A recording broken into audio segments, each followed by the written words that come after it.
Hey up, it's Steve from the old Yorkshire Geek. And I'm live, I hope. I'm live on YouTube and hopefully on Twitch and on Rumble all at the same time. Huzzah! I hope my computer can handle it. I don't know if it's a computer thing. Anyway, welcome to me midweek news roundup. So before we get started, let's have an intro.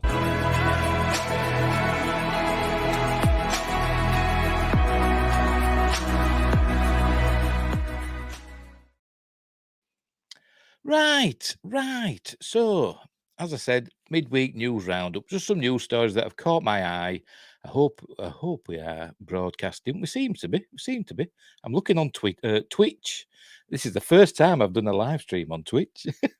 Opened my channel a million years ago. Never got round to it. So there we are. I look to be on. I hope I am. And I'm also on Rumble as well. There we are. There I am on Rumble, talking away. Right, so, and there I am on YouTube. Fingers crossed. There we go. Right, so let's get this news up, shall we? Now, I've got to do my silly thing, haven't I, where I go full screen. So, ba-dum. There we go. Right, get the news up. Here it is. There he is. I made that bigger and it's not bigger anymore. I think I did. Hang on. Is it that one? No, where are we? I don't know where I've put it. Oh, see, it's all going wrong. Never mind. Whatever. Anyway. Right. So, first news, Andor showrunner Tony Gilroy pauses all work amid WGA strike. Lucasfilm yet to comment. There he is. That's Tony Gilroy there with Diego Luna as Cassian Andor. Right, so here we go. Amid, can you read that? Is that a bit small? Make it a bit bigger there. There we go. Amid pressure and criticism from fellow Writers Guild of America members, Andor creator and showrunner Tony Gilroy has paused all work on the second and final season of the live-action Star Wars series. While Gilroy claimed he had stopped all writing work before the WGA strike began at midnight on May the 1st. By the way, this is from Slash Film, or Italic Eye Film, as I called it. As usual, links are in the description. And don't forget, like and subscribe and all that stuff wherever you are. Follow stuff. Share the videos, drop a comment. Join me in the live chat if I can find it. Hang on, where have I put it? Where are we? Comments. There we go. I don't think anybody's watching yet, but never mind. Join me in the live chat or afterwards, drop a comment. Hit the notification bell if you're on YouTube. I'm also on, as I said, I'm also on Rumble. I've got the wrong thing there, haven't I? Showing Odyssey there. I'm not on Odyssey anymore because it baffled me. And for some reason, you've got to pay somehow.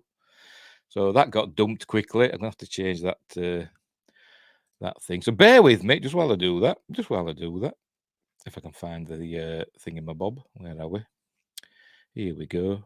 Just bear with me. I can soon change this. Oh, shall we just go to red? No, because that's for something else. Hey, where is it? Where are you? Hey, live tell it. And I always make a mullock of it, don't I? I always do. Because, you know why? Because I'm stupid. Come on, where are you? Oh, you're in here somewhere. Did it? The other thing. Is that it there? Is that it? Yes, that's the one. There we go. Open. And then we shall pop you in. Any moment now, show that one. There we go. That's better, isn't it? Got rid of Odyssey. We don't want Odyssey, do we? We don't want Odyssey. Right. Because I couldn't upload videos, it wouldn't let me, and I don't know why. So I got rid of it. Where were we? I'm also on Rumble and Spotify. I will be tomorrow, whenever. And Amazon Music Podcasts and Google Podcasts. You can also find me on Facebook, Twitter, and Instagram. Where are we? Links are in the description for all that. As are the links for my 2 books. Mercury Rapids, can you see that? Mercury Rapids, light-hearted sci-fi action adventure. And let's go full screen, shall we? Let's go full screen. There we go. And Silent Predator, a short horror novella about big cats eating people in North Yorkshire. There we go. There's Mercury Rapids. Light-hearted sci-fi action adventure about UFOs and stuff. It's all a bit of fun. They're on Amazon and Kindle. paperback and all that stuff. Right, where were we? Right. While Gilroy claimed he had stopped all writing work before the WGA strike began on midnight on May the 1st, and hasn't been to the Andor set since May the 2nd, the 66-year-old filmmaker, whose credits also include the original Bourne trilogy, has been helping out with casting and background score since. But after being criticised on social media for performing non-writing services and meeting other showrunners over the weekend, Gilroy changed his mind. In a statement provided Tuesday evening to the Hollywood Reporter, the Andor creator said, "I discontinued all writing and writing-related work on Andor prior to midnight, May the 1st. After being briefed on the Saturday showrunner meeting, I informed WGA West President Chris Kaiser on Sunday morning that I would also be ceasing all non-writing producing functions. At the time of writing, Disney-owned Lucasfilm, which produces all Star Wars projects, obviously, has yet to comment. The most recent official communique from Lucasfilm was a tweet from the official Andor handle on Tuesday evening congratulating the Star Wars series on its Peabody win." Yeah, they got an award, did Andor. But with the chief creative guy walking, Gilroy is so busy as a showrunner that he isn't directing any episodes on season 2, he told Slash Film. Will Disney choose to continue production on Andor season 2? Ooh, that makes you wonder, doesn't it? I think they will. Can Andor season 2 run without a showrunner? And there we're seeing people. There's Gilroy and Diego Luna and somebody else. I don't know who that is, sorry. And people dressed as prisoners. It seems highly likely that Andor will soon join the list of TV productions that have been halted alongside Cobra Kai, Stranger Things, Yellow Jackets, Daredevil Born Again, Severance, and Abbott Elementary. Never heard of that one. Amid WGA's strike against the Alliance of Motion Picture and Television Producers, AMPTP, the body that represents studios and streamers, without the showrunner who's not on set and now also not contributing to casting decisions, it'd be highly suspect to plough on. The reason this happened in the first place is because Disney and other studios had told showrunners that they are contractually obligated to perform non-writing services amid the strike. The WGA referred to these demands as union-busting tactics. And in a meeting on Saturday that Tony Gilroy brings up in his statement, showrunners touched upon how it's impossible to separate producing and writing duties, and noted there is no non-writing aspect to their work per deadline. The ongoing writers' strike, sorry, I'm kind of glazed over as I was reading that.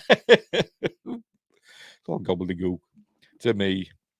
The ongoing writers' strike could last for more than 3 months, according to an analyst who spoke to the New York Times. Andor Season 2, which has been filming since November 2022, is expected to wrap production in August 2023. It's a long time, isn't it? Well, no, it's a series, isn't it? So it's like 10 episodes, isn't there? Is there 10? No, there's the 12, because they're in blocks of 3, aren't there? 1 year for 3 episodes, so it'll be the 12 episodes, won't it? There's no word yet on how Gilroy's decision impacts Andor Season 2 filming and the expected release date of August 2024, which was revealed at Star Wars Celebration in 2023 in London. Everything will be delayed because of this. In my opinion, it'll all be delayed. So unless they've made provision because they knew the strike was coming, I don't know. I want to know why that's gone small again. I redid it. Let's have a look. Edit layout. And if I click on that, I can make that bigger. There we go. Make me a bit bigger because you want to see my ugly mug, don't you?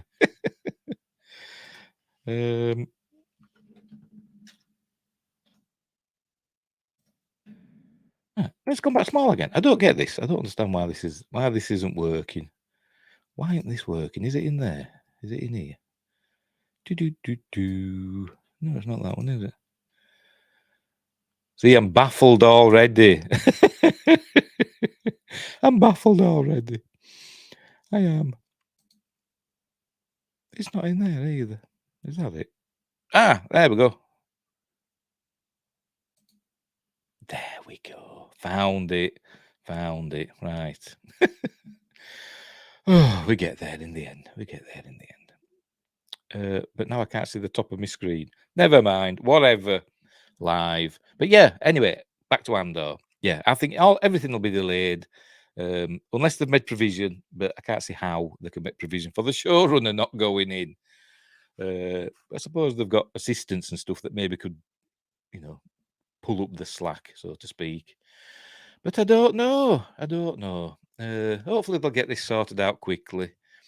I mean, I'm not a big fan of the unions, but they have a purpose, don't they? That look after the workers, so to speak.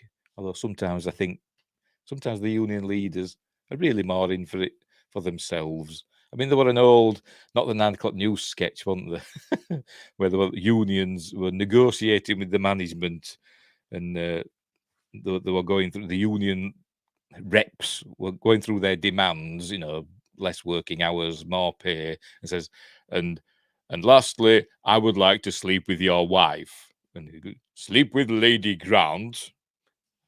It were very funny, which shows, corruption and stuff. But I'm not saying there's any of that going on here. I'm just waffling, whatever. Anyway, right, so we'll leave that one. We'll move on to the next one, but I've got to go full screen while I do my shenanigans. Why is... hang on. There we go. Right, so I've got to go out of full screen for this. Professional, you see. I'm pressing the wrong button again. No, I tell you, I'm hopeless. There we go.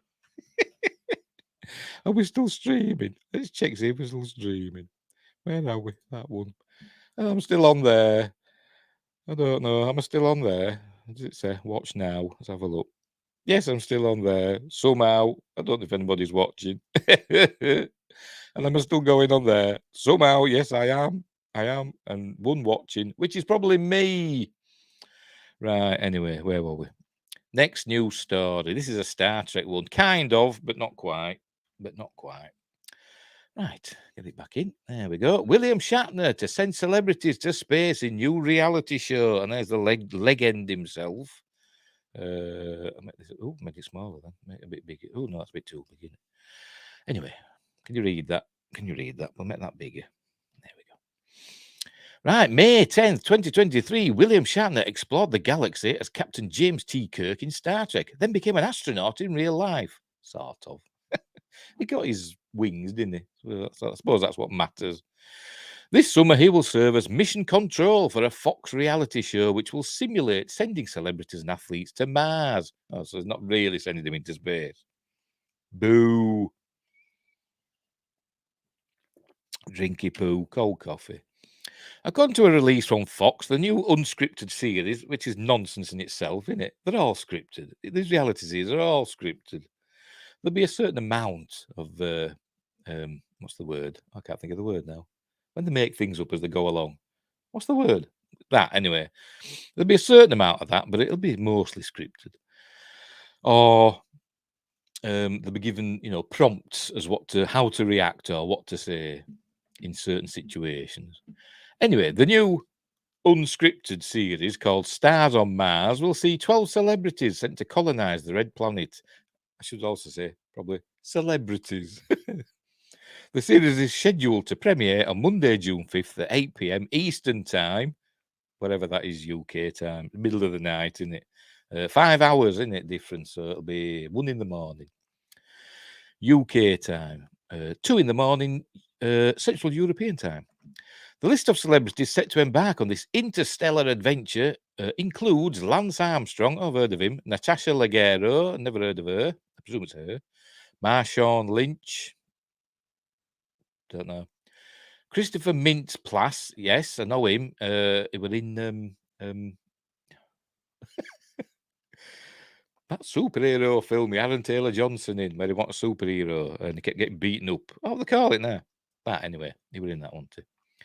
Adam Rippon, don't know. Ronda Rousey, I know her. Tom Schwartz, Richard Sherman, Tinashe, don't know. Portia Williams, Gubadia, Tallulah Willis, and Ariel Winter. Oh, very good. As I said, celebrities. During the show, the cast will live, eat, sleep, strategize, and bond with each other, or not, as people hope. In the same space station. During their stay, they will face authentic conditions that simulate life on Mars. I'm surprised they haven't done this before. Because there's been a lot of these Mars experiments, over the years, haven't there, where they isolate people in a, like a dome or whatever, that's supposed to be on Mars, to simulate, as I said, life on Mars. I'm surprised they hadn't done it before, but they just got round to it. Anyway, they must use their brains and brawn, or maybe just their stellar social skills, to claim the title of brightest star in the galaxy. And obviously, there'll be no real danger. If they run out of food or oxygen, or if the dome or space station or whatever springs a leak, there'll be no real danger. We'll just be watching. It's like Big Brother, isn't it? Basically, Big Brother in space. We're just watching. Sorry, I thought I saw something then. We must be watching to see who cracks first. That's what it is, isn't it? But I never watched Big Brother anyway, because it's shit. Anyway, each episode, the crew's tasks will arrive via transmissions from Shatner, who delivers them with his trademark sense of humour. Good news for our celebrinauts from Mission Control, Shatner said in a statement announcing the show. Thanks to lower gravity on Mars, you'll weigh 62% less. But they're not really on Mars, are they? Bad news, the air is unbreathable. So if you're from LA, it'll remind you of home. Oh, he's such a wag, isn't he? Completing the missions is only part of the challenge, however. The celebrities will also be competing against one another. In addition, the candidates will vote to eliminate one of their crewmates each week, sending them back to Earth until only one remains. Yeah, so it's Big Brother, isn't it? In space. I bet they'll have aliens in it at some point. I bet they do. Anyway, so there you go. So I bet, well, it might be fun, but I'll still not watch it. I'll watch other people's reactions to it. That'll be more fun, won't it? Right, let's move on. Let me. All right, why aren't I big now? Why doesn't that make me full screen? I don't know. Does it matter? Not really. Right, where were we? Right, so I need to do this and then move on and do that. Right, off we go again. I need to make this big. 150% we've got to do, I think. There we go. A Star Trek alum originally tied to Michelle Yeoh's Section 31 shares update on their status for the upcoming movie.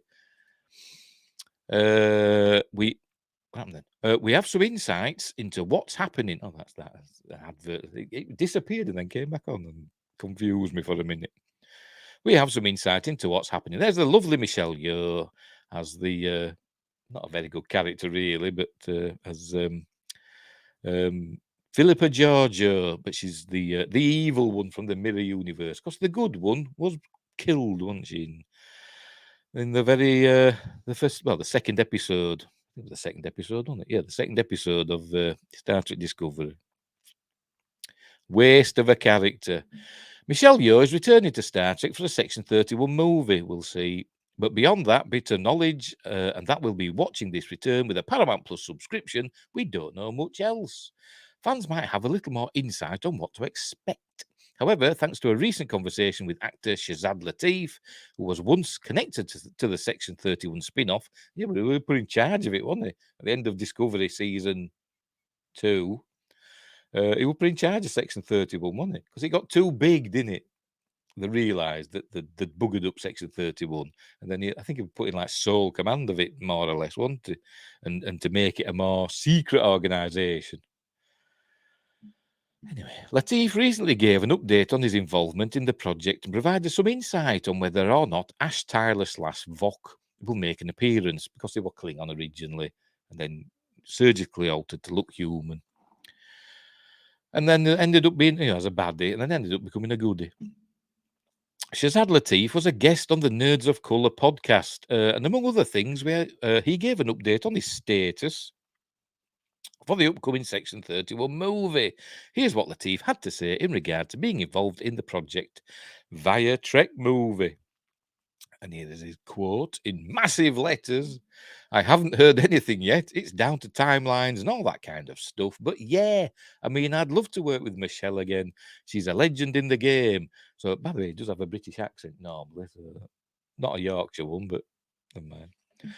She's a legend in the game, so I love her. I'll always love her. Yeah, we used to go out for lots of great dinners, so hopefully I'll go out to dinner with her again. Shazad Latif noted that while he'd love to work with Michelle Yeoh again, he isn't sure if he's going to be involved in the Section 31 movie or not. He also added the key bit of information that it would all come down to timelines. Not like, time travel timelines, or alternate dimensions. Which could be suggesting that there's no guarantee that Giorgio was sent back to the same time period when Star Trek Discovery seasons 1 and 2 took place.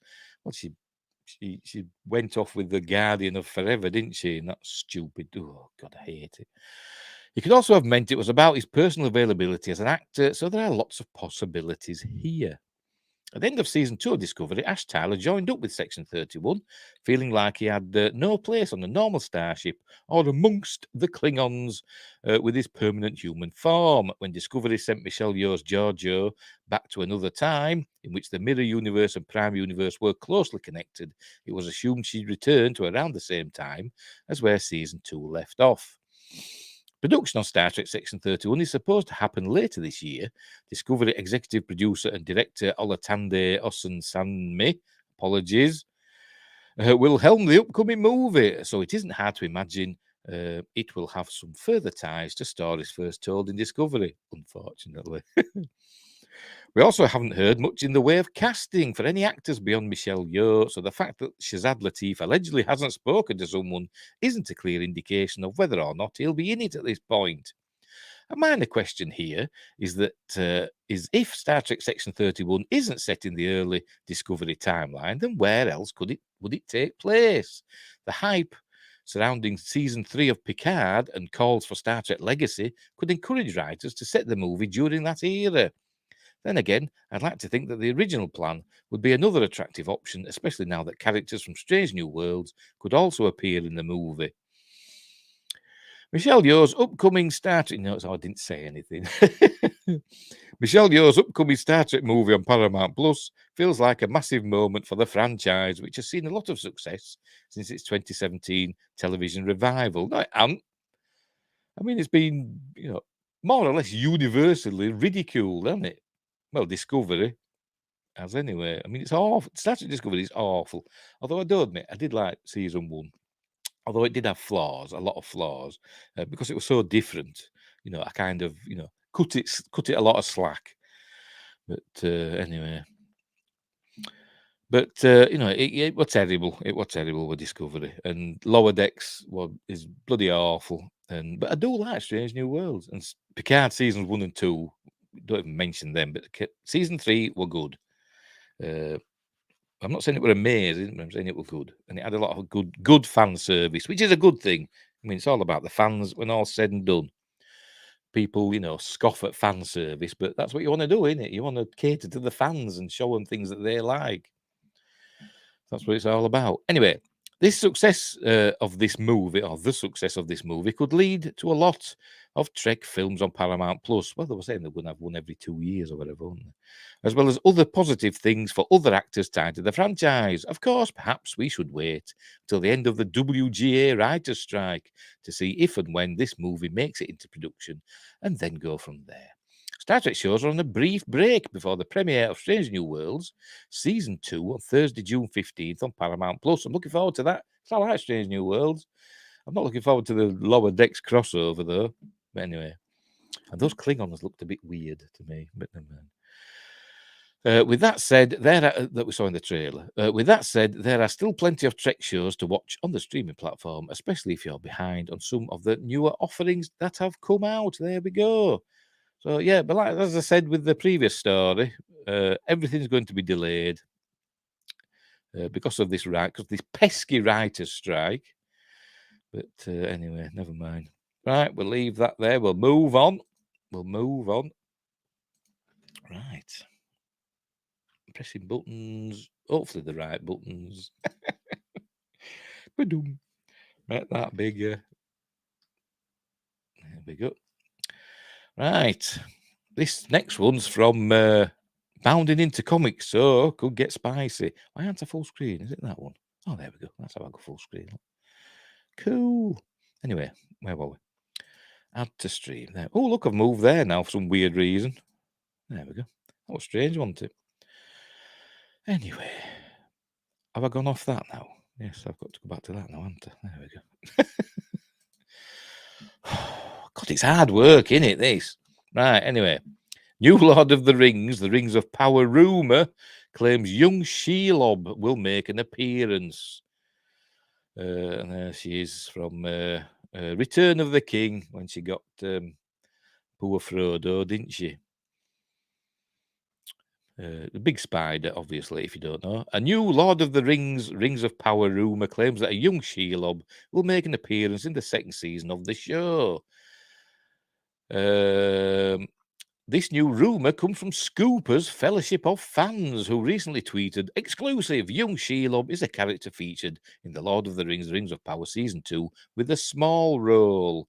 So it's like a little tiny spider, like a money spider. And there's the tweet. That's obviously from Return of the King, just when she gets Frodo with her stinger. As described by J.R. Tolkien in The Lord of the Rings, The Two Towers, Shelob was an evil thing in spider form and the last child of Ungoliant. Apologies if I'm mispronouncing that, I probably am. He went on to detail that Shelob had dwelled in Mordor even before Sauron. Tolkien wrote how Shelob came there, flying from ruin, no tale tells, for out of the dark years few tales have come, but she still was there. Who was there before Sauron and before the first stone of Barad-dûr? And she served none but herself, drinking the blood of elves and men, bloated and grown fat, with endless brooding on her feasts, weaving webs of shadow. For all living things were her food, and her vomit darkness. Crikey. A bit heavy, that, wasn't it? Today, Tolkien would also, what's it today for? I don't know. Tolkien would also relay that Shelob had no interest in towers or rings, but rather only desired death for all others, mind and body, and for herself a glut of life alone, swollen till the mountains could no longer hold her up, and the darkness could not contain her. Furthermore, Tolkien detailed that Sauron was aware of her presence, and as for Sauron, he knew where she lurked. It pleased him that she would dwell there, hungry, but unabated in malice, a more sure watch upon that ancient path onto his land than any other that his skill could have devised. And orcs, they were useful slaves, but he had them in plenty. If now and again Shelob caught them to stay her appetite, she was welcome. He could spare them, and sometimes, as a man may cast a dainty to his cat he calls her, but she owns him not, Sauron would sned her prisoners that he had no better uses for. He would have them driven to her hole and report brought back to him of the play she made. You know, that's the reason why I'm not a huge fan of Tolkien. It's proper hard work getting through his prose. Very old-fashioned, but I suppose it's fantasy, in it. But you know, it was written in the 50s. It was not as if it's written in bloody Victorian times. Christ. Anyway, given the Lord of the Rings of Power already butchered the creation of Mordor in the show, yeah, we're a bit shy with that one. It's impossible for them to accurately depict Shelob. Is it impossible? It probably is. In the first season of the Rings of Power, Mordor is created after a group of orcs build a trench, open up a dam, and allow a raging river to come into contact with the lava residing in Mount Doom. The volcano then explodes, destroying the surrounding lush land and turns it into Mordor.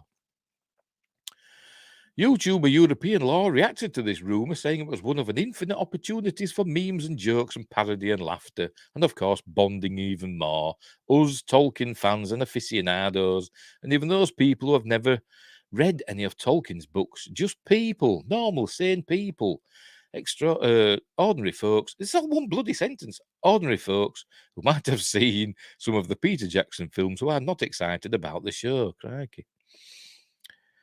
As far as how he thinks Rings of Power will utilize Shelob, I predict Halbrand, who revealed himself to be Sauron.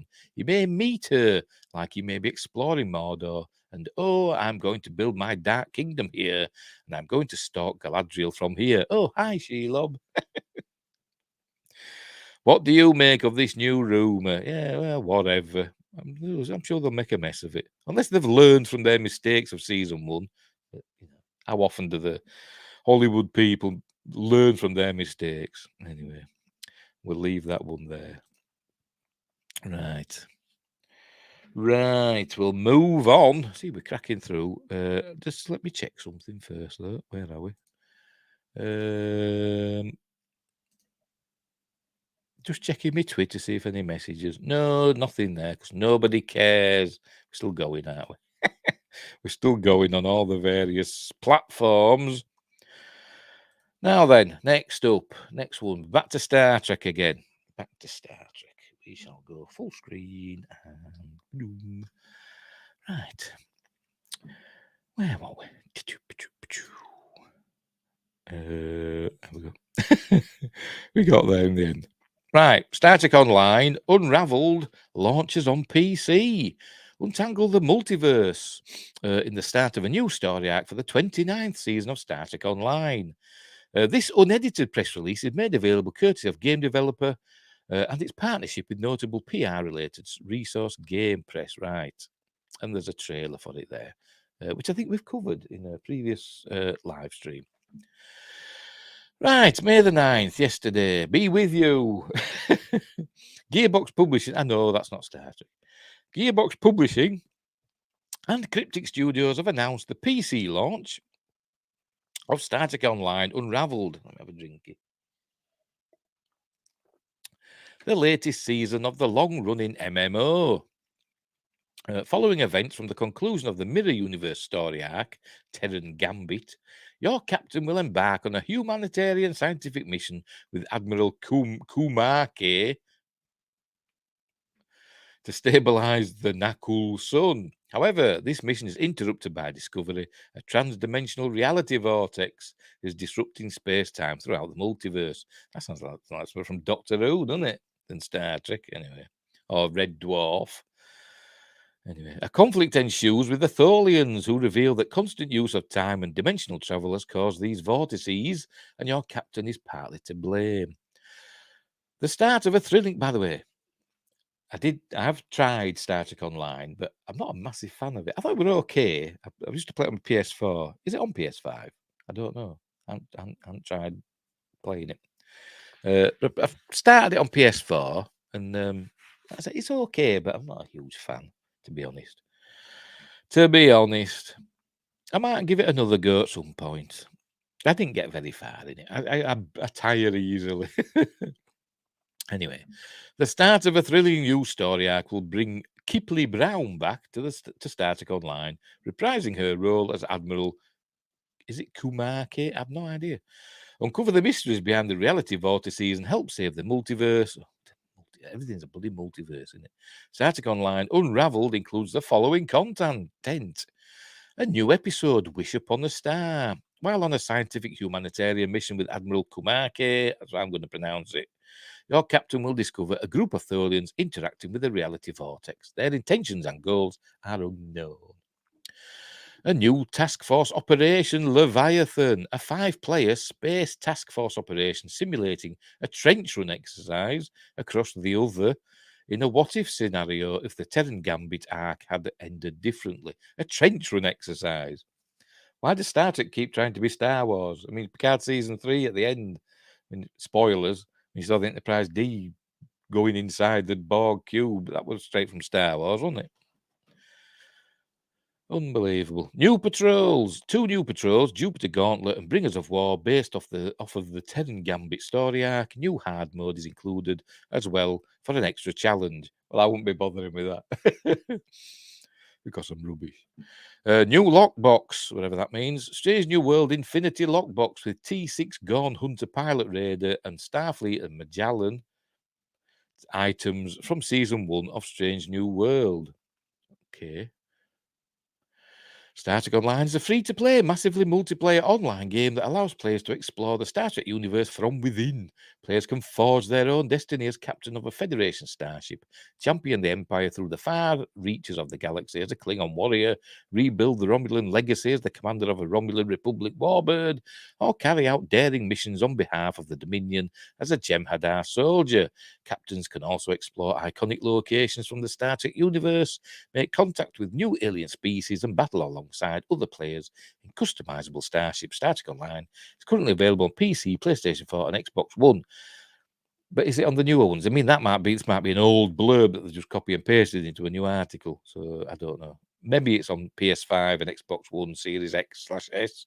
I don't know. But you can play it on PC, follow that link, and then there's an about thingamajig. So anyway, so there you go. So the new Star Trek Online thing for you to play. But like I said, I don't think I'd ever get to it. I just started the regular thing. I just got my ship and I was just learning how to fly the bugger. Right, we'll leave that there. Right, here we go. Anyway, what am I doing? Oh, yes. Changing this answer. Right, next up. Speaking of Xbox, we're staying with it.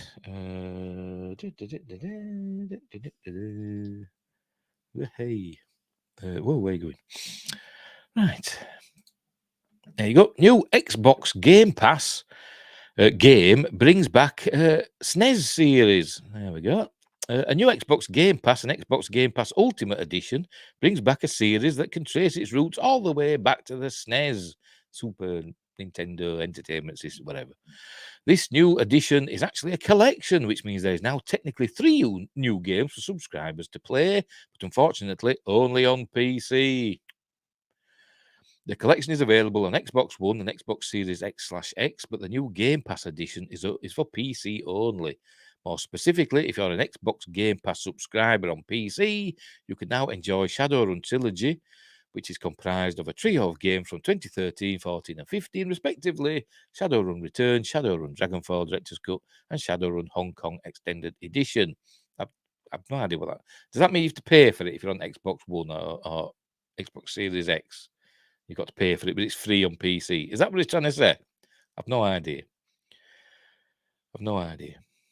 Well, only on Game Pass on PC, but not on Game Pass for Xbox One, which seems stupid to me, but I don't know. But I'm not on that anyway. I'm a PS5 fella. So anyway. For those unfamiliar with the Shadowrun series, like me, it's a sci-fi tabletop role-playing game that was created in 1989. It was first adapted to video games in 1993 under the same name and courtesy of Beamdog. Unfortunately, this is not the version that's been added. There were 3 Shadowrun releases in the 90s, and then another, and then another in 2007. But these are not included. That said, these installments don't hold up in 2023, so that's for the better, probably. The Shadowrun trilogy comprises 3 cult tactical RPG games taking place in a dystopian cyberpunk future in which magic has reawakened, much like the Force. Bringing back to life creatures of high fantasy reads an official elevator pitch of the product. Initially created as a tabletop RPG over 30 years ago, this one-of-a-kind setting that has gained a huge cult following during the past 3 decades, and there's a YouTube thing if you want to look at that. And then it tells you all about Game Pass. There you go. Price points 10 to 15, blah, blah, blah, blah, blah. And you need an Xbox Live Gold. Blah, blah, blah, blah. You know, like I said, I'm not in Xbox now. I've got an Xbox. An Xbox One in my bedroom. Never use it, or rarely. As I said, I'm a PlayStation person.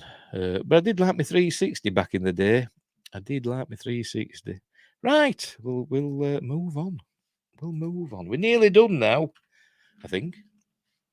Yes, we have. Last story, actually. Well, and a little, and finally, at the end. But we've got a bit of a list here, sort of. Right. From Gate World, as you can see. There we are. 6 reasons why we miss Stargate Universe if you're a gator. As in not alligator, Stargator. This might interest you. As the crew of Destiny continues their journey between galaxies, was it since 2011 when it was cancelled? I don't think it's coming back.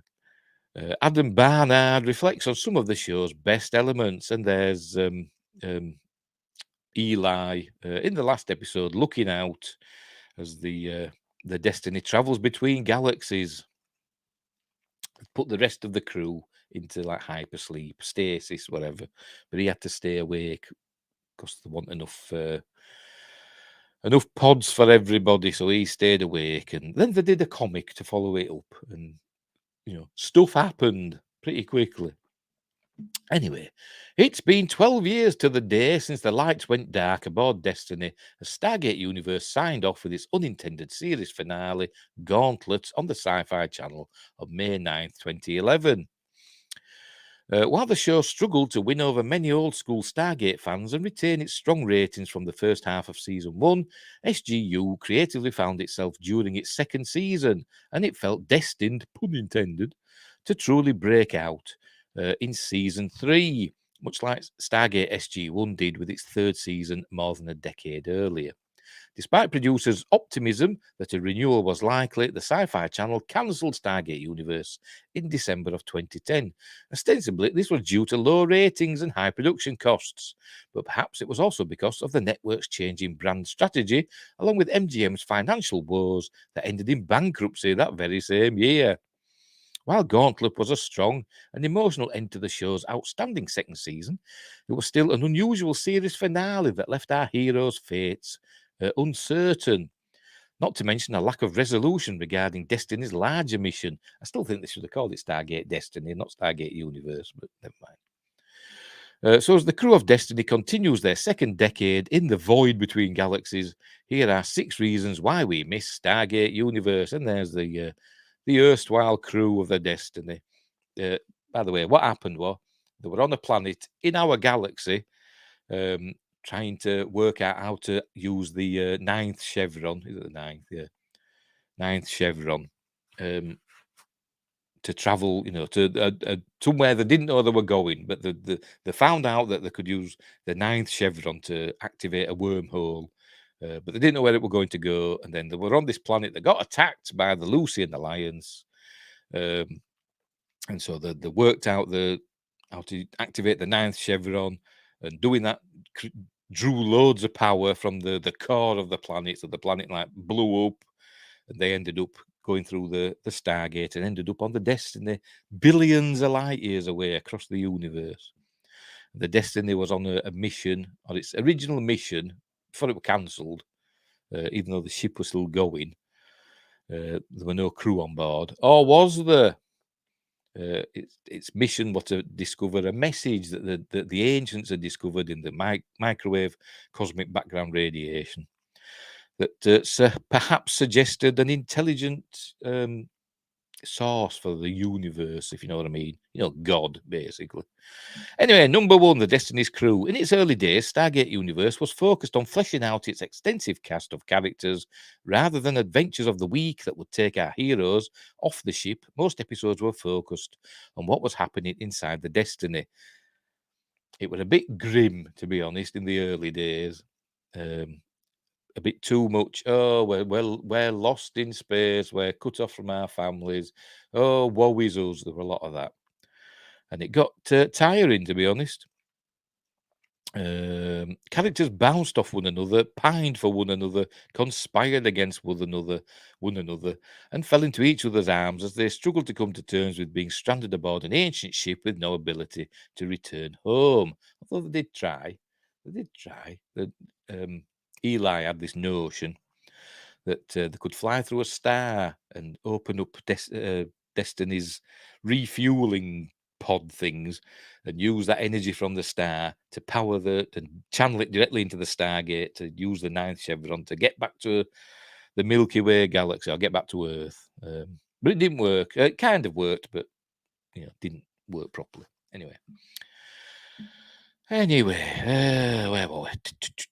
The writers chose to create character dynamics that were messy and authentic to the circumstances aboard the ship, a stark departure from the healthy familial bonds found on Stargate SG-1 and Atlantis. Furthermore, with the introduction of the ancient communication stones, which were used too much, audiences were given a front row seat to our characters' earthbound realities as they made the occasional body swapping visit back to Earth. They relied way too much on those.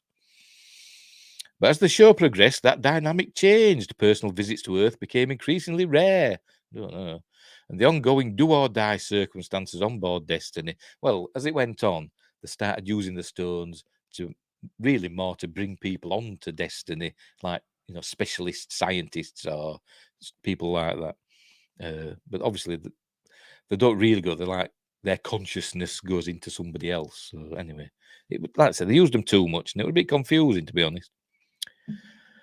Where were we? Personal visits to Earth became increasingly rare, and the ongoing do or die circumstances on board Destiny united the ship's crew. By the time Stargate Universe reached 40 episodes, the characters, as well as the cast, felt comfortable in their own skins, and there was a greater sense of urgency to turn outward and face the voyage ahead.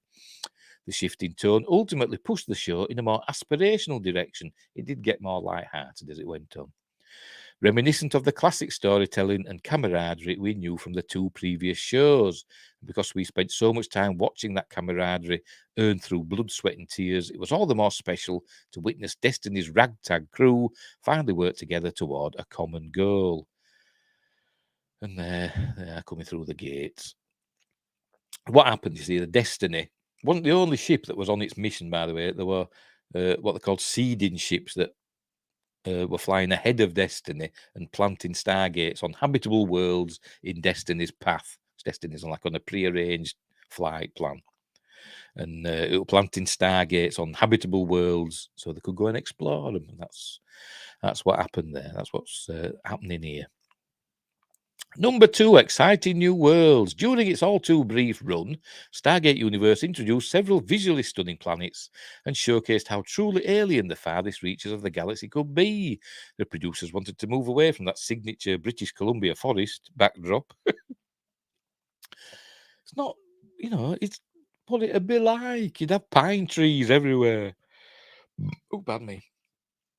British Columbia forest backdrop that was used for almost every alien world in the other 2 Stargate series, and thanks to a bigger budget, that was finally possible. But then it just ended up being deserts mostly. It did.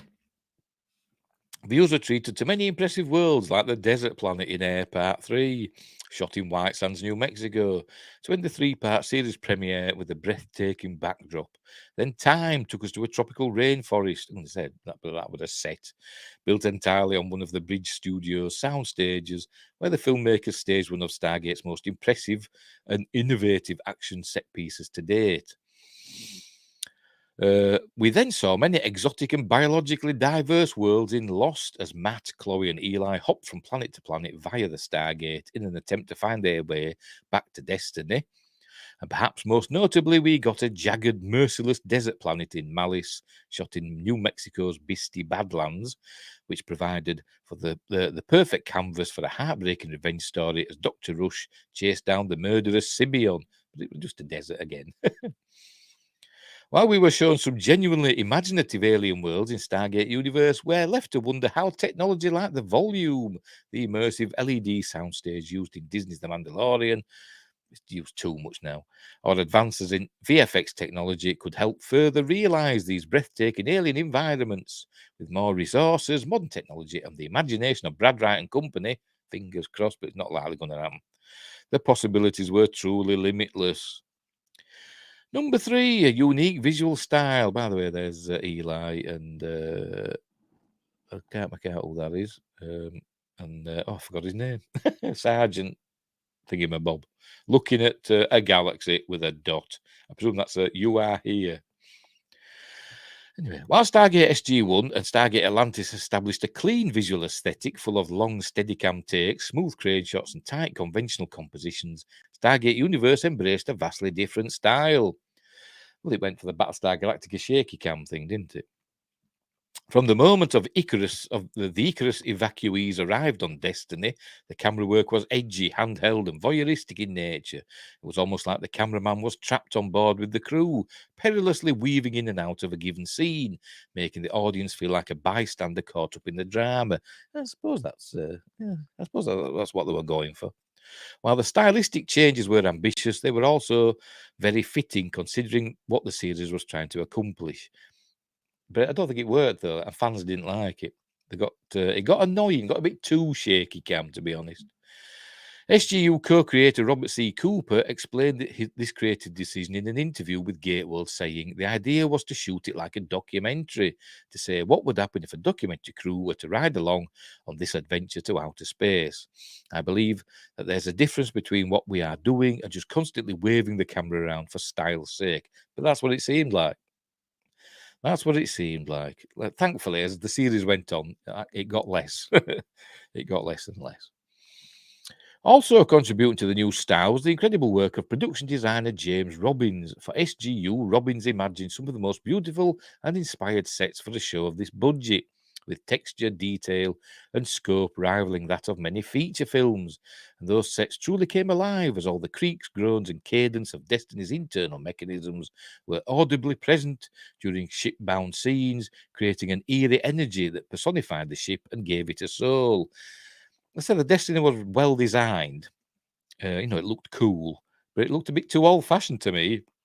It was supposed to be a ship, designed by the ancients, who were this amazing race, obviously designed after they'd invented the Stargate. So there was this, super highly technologically advanced race that created Atlantis, and it's amazing technology there. But you had Destiny that were all this clunky technology with cogs and oil everywhere and grease, and it was dirty. I know it had been there a long time, but it was a bit too grim and that. Anyway, finally, when it comes to visual style, we cannot forget the iconic Kino, a small floating orb-shaped device created by the ancients to probe environments on the other side of the Stargate. That were good. I like the Kinos. It was a clever and playful invention, an omniscient eye. It's basically a drone, isn't it? That quickly became a crucial storytelling device in the series. I bet if they do a new series of Stargate, remember in SG1 and Atlantis, they had the MALPs, didn't they? Which I can't remember what it stands for. But they used to, when they opened the gate to a new destination, they sent the MALP through, which had cameras and sensors and stuff. So that they knew it was safe for a team to go through.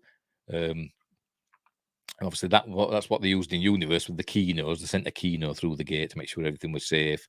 But I bet if they do new Stargate, they'll have drones. They'll send a drone through, won't they? To make sure everything's safe. Anyway.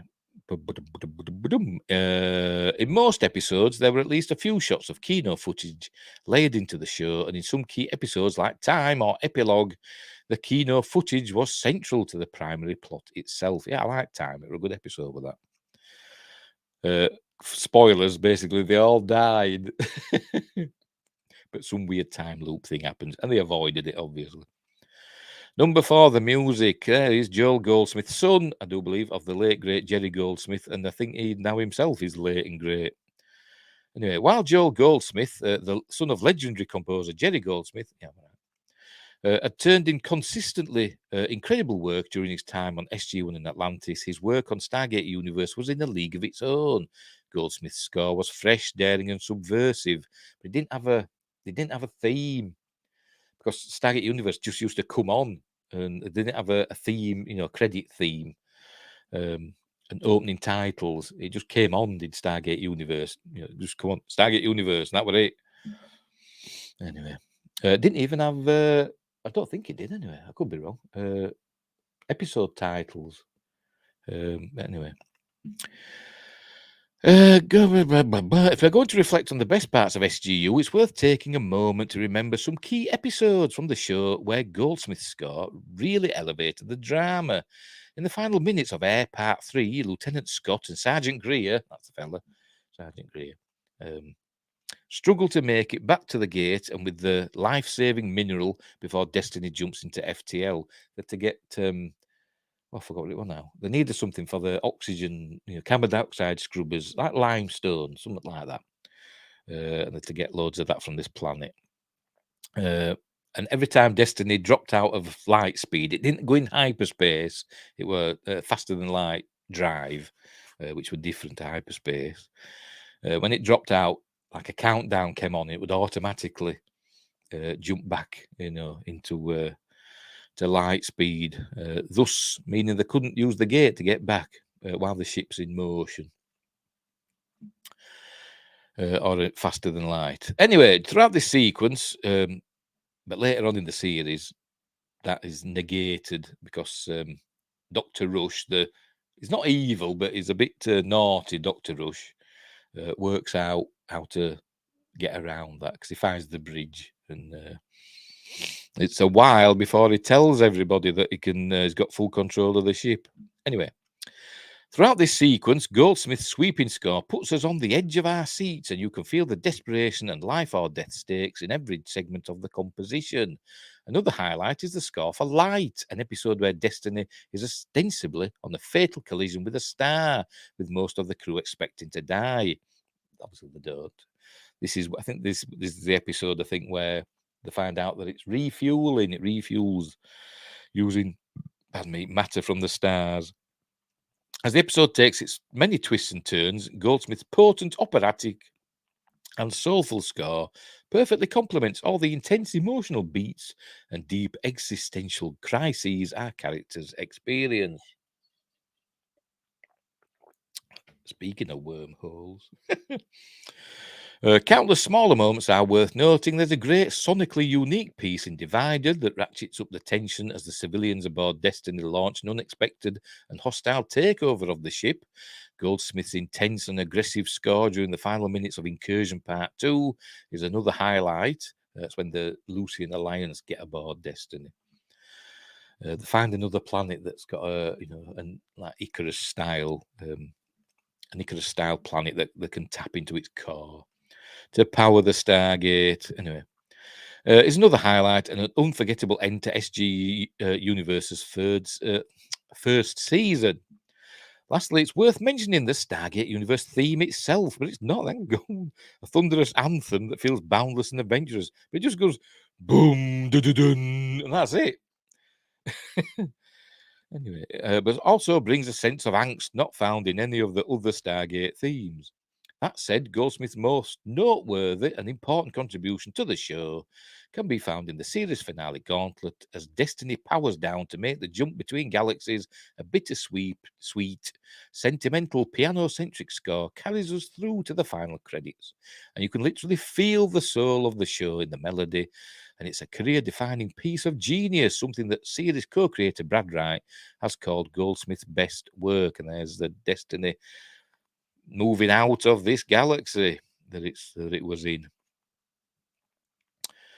Number 5, Epic Stakes. Let's be honest, after a combined 15 seasons of adventuring, the SG-1 and Atlantis teams had gotten damn good at their jobs.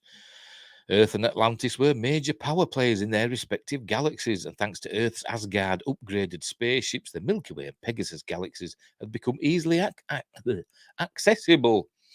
It made for fun adventures along the way, but the galaxies had started to feel a bit small as a result. Stargate Universe, however, sent our heroes to the farthest reaches of the universe with little more than the clothes on their backs.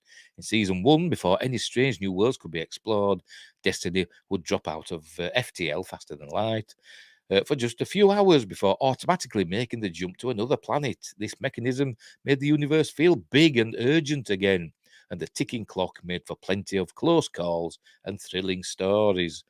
But that eventually needed to change to allow the greater story to progress. So at the beginning of Season 2, Dr. Rush discovered Destiny's Bridge, as I mentioned earlier, and cracked the ship's command code. Suddenly the crew was no longer, it took him a while to tell them, and they weren't happy with him. Suddenly the crew was no longer stuck on a predetermined voyage. They were the masters of their own fate, able to choose where to go and how long to stay. This development also resulted in a distinct thematic shift. Despite the crew's profound desire to return home, it became clear that establishing a wormhole to Earth was highly unlikely. However, what awaited them at the end of Destiny's journey could potentially unlock the ability to return home. And even if the crew failed to return to Earth after completing Destiny's mission, they would have undoubtedly been part of one of the most important human achievements of all time. How does that old phrase go again? The only way out is through. There is a level of poetry to this idea that accepting the journey eventually leads us to the inner peace and purpose we all crave. Destiny's crew were not heroes in the traditional sense, they were accidental passengers, often radically unprepared to crew the ship. But they became our heroes slowly because of the bravery they discovered within themselves, coalescing behind Destiny's mission, even as their own long-term survival seemed unlikely. And finally, a mystery worth solving. In the greater good, Destiny's crew learned of the ship's true purpose to discover the origins of a complex signal found in the universe's cosmic microwave background radiation. The CMBR, as it's often abbreviated, is noise left over from the Big Bang, traceable to the beginning of time itself. The presence of such a complex structure here defies logic. Intelligent life capable of creating this should have taken billions of years to develop after the formation of the universe. So, does the CMBR confirm the existence of intelligent design? Or could it result in a scientific discovery that revolutionizes the way that we view the natural world? Such questions must have been on the minds of the ancients who launched Destiny eons ago in search of answers, but their plan for Destiny never came to pass, and the ancients failed to set foot on their own ship, perhaps due to the discovery of Ascension. Unless you read the comic that followed on, it was supposed to be canon. Eli discovers some ancients asleep in stasis in another section of Destiny that he's able to access, and he wakes them up, and they're allowed to repair Destiny and all this stuff. So there are some ancient crew on board, if that is still canon. But anyway, so what revelations await our crew at the end of Destiny's journey? My head canon was that the signal in the cosmic microwave background radiation was from the ancients themselves. That was my theory. That when they ascended, they became timeless and infinite, and they put the signal in. For whatever reason, either deliberately or accidentally, or maybe it's just an imprint of the ancients on the timeless universe or something like that. I don't know, but that were my head canon. That were my theory that that's how it was going to end up. Anyway, sadly, we may never know, but it's hard to think of a more perfect way to provide closure to the vast mythology of Stargate's canon, as the builders of the Stargates and the city of Atlantis, the ancients, have always been at the center of the Stargate story. So, exploring the ancients' role in the mystery of the Destiny, while also decoding the origins of our universe, felt like a perfect way to organically tie together all the various elements from the Wright Cooper universe of Stargate storytelling. And there's Colonel Young going into stasis. The erstwhile leader of the Destiny crew. It's also worth noting that Brad Wright's fourth Stargate series would have, in some form, revisited the Destiny and her crew, while the show would have prioritized the introduction of new characters and storylines. Both Wright and his fellow writer and executive producer, Joseph Malozzi, indicated that there would have been some kind of resolution addressing the cliffhanger from the SGU series finale. With Wright's fourth series now apparently shelved, we can only hope that Amazon will see the value in revisiting the Destiny, or at least the show's characters, in future iterations of Stargate. The completion of Destiny's mission will provide an opportunity to tie up loose ends from Stargate's television universe, while also setting the stage for a whole new era of storytelling, not to mention finally giving us closure on the mystery of the CMBR, why Destiny and the Stargate's ninth chevron existed in the first place. But until that day comes, we'll continue to miss SGU, both for what it was and what it was destined to become.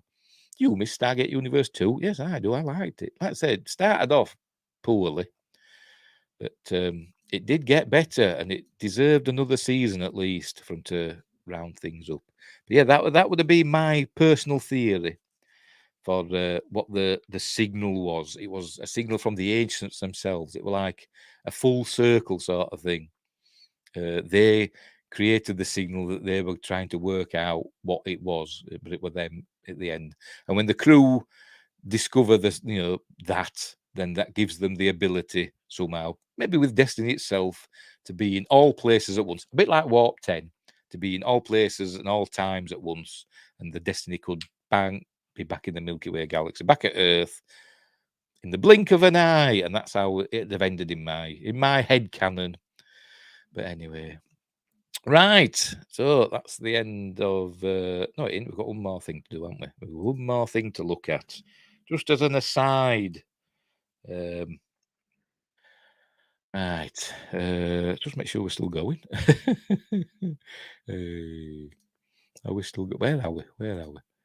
Yes, I'm still going on Twitch, my first ever Twitch live stream, and I'm still going on that one as well. Rumble, my first ever Rumble live stream. Crikey, that exciting. And there's still no messages on Twitter. Right, where were we? Right, finally. And finally, this is a Star Trek thing. There we go. This is the change.org petition created by the Popcast guys, Brian and Shane. And I just wanted to just point out, really, it's not news or anything, but they've so far reached, there you can see it there, 48,154 people that have signed it. Let's get it to 50,000. I mean, come on. I've signed it, obviously. So get it signed. The link, I'll put the link in the description. I haven't done it yet because I just came across this just before I went live. But yeah, let's get Star Trek Legacy going. I think it's going to happen. But this writer strikes kind of put a spanner in the works, hasn't it? But I think it will happen in one form or another. Because there were a petition, wasn't there, for Captain Pike to get his own show after his inclusion in Discovery Season 2. It was a kind of highlight, wasn't it, of Season 2 of Discovery, even though it was terrible. But he was the highlight of it, and that led to his own show. And they got a fraction of that, didn't they? I think they get something like 25,000, something like that, signatures. And that led to a TV show, a really good one. So hopefully this will as well. But I think it's going to happen. But yeah, that's the petition that you can sign to get Star Trek Legacy. Continue the story in the 25th century. We want a Star Trek Legacy show spin-off of Picard Season 3 with the wonderful characters that have been created, and we would like Terry Matalas to be the showrunner of this show and would continue the current events of Star Trek Picard Season 3. That's what we're after. That's what we want. Hashtag Star Trek Legacy. And there's a lot of it's got a lot of momentum, and I think it's going to happen. But this petition will help let Paramount and CBS know that's what the fans want. So close to 50,000. So close. So that's it. I'll put that link in the description when I've done. Right. So we're going to leave it there. We will leave it there. So make myself big again. Right. So thanks for watching. If you have watched, or if you're watching it after the fact, thanks for watching. Hang on, I've got stuff to do here, haven't I? So wherever you are, look after each other. And until next time, I'll see thee. I can't find it. It's there. I'm going now. Bye.